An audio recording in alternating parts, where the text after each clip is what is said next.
안녕하세요. 오늘 카르마 마음 공부 네 번째 이야기를 나누도록 하겠습니다.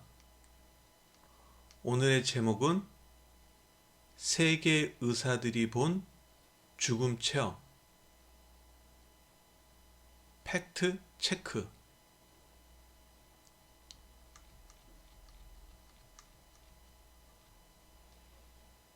죽음은 삶의 끝일까요? 나는 아니라고 봅니다.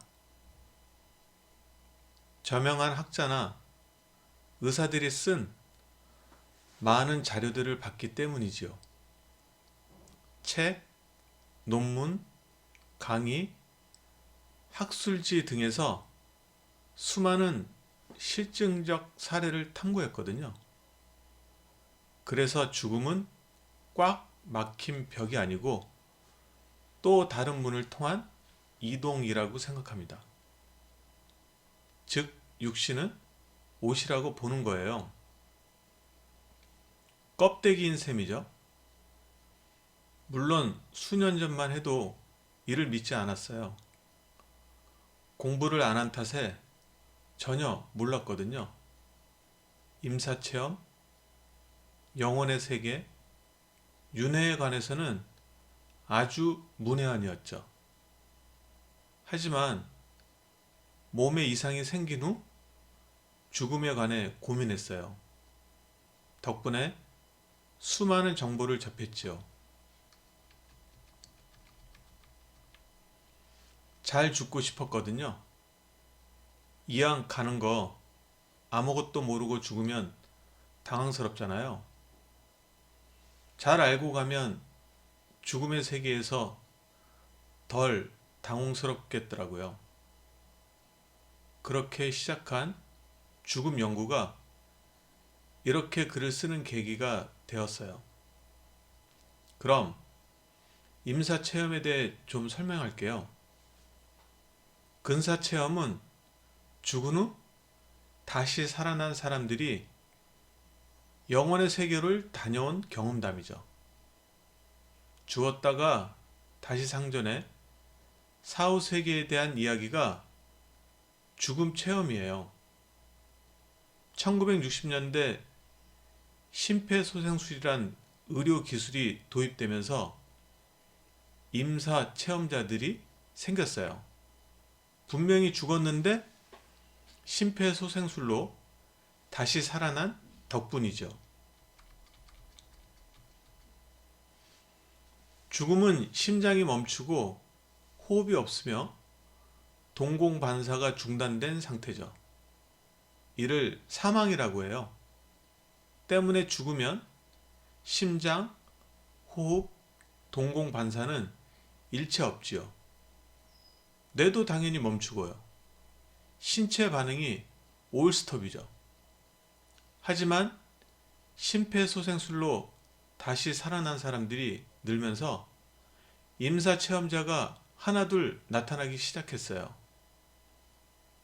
이를 가까이 본 분들은 의료계 종사들이었죠.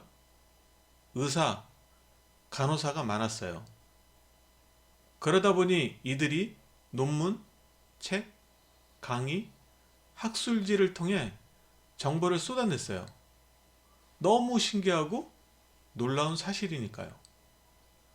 정신과 의사인 엘리자베스 퀴블러 로스 박사, 레이먼드 무디 주니어 박사가 저명하죠.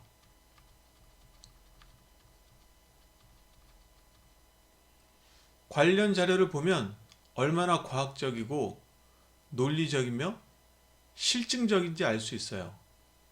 허무맹랑한 이야기가 아닌 수백에서 수천 명의 임사 체험자들을 조사, 분석한 데이터로 만든 정보들이거든요.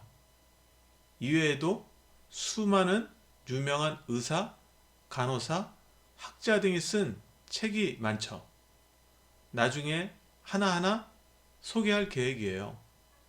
현대는 유물론에 입각한 실증 사례를 통해 설명하는 게 최선이니까요.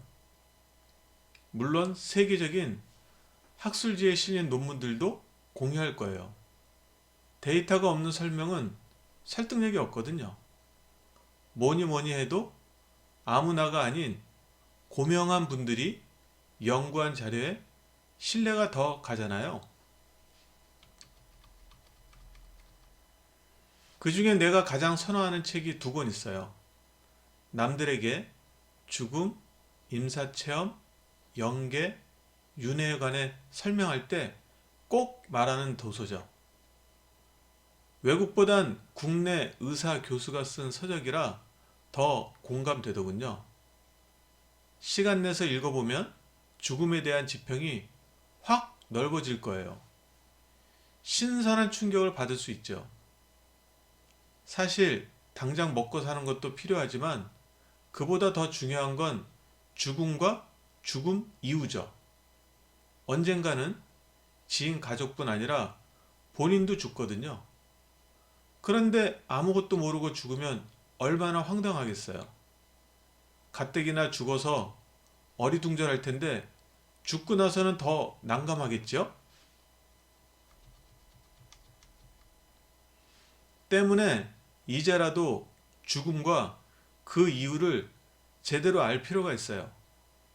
가깝게는 부모의 장례식부터 치러야 할 테니까요. 물론 죽음은 순서가 없어요. 태어날 때는 몰라도 죽는 건 뒤죽박죽이거든요. 그래서 더더욱 죽음과 사후세계를 탐구해야죠. 당장 내일 벌어질 수도 있는 일이거든요. 그렇다면 죽음에 대해 공부하면 뭐가 좋을까요? 죽음이 그렇게 두렵지 않다는 거예요. 두 번째는 고인이 되기 직전인 분들에게 안심시킬 수 있어요. 마지막으로 세상을 살면서 어떻게 살아가야 하는지 깨닫게 되죠. 이제라도 우리가 죽음과 그 이유를 탐구할 이유예요. 오늘은 여기까지입니다. 안녕.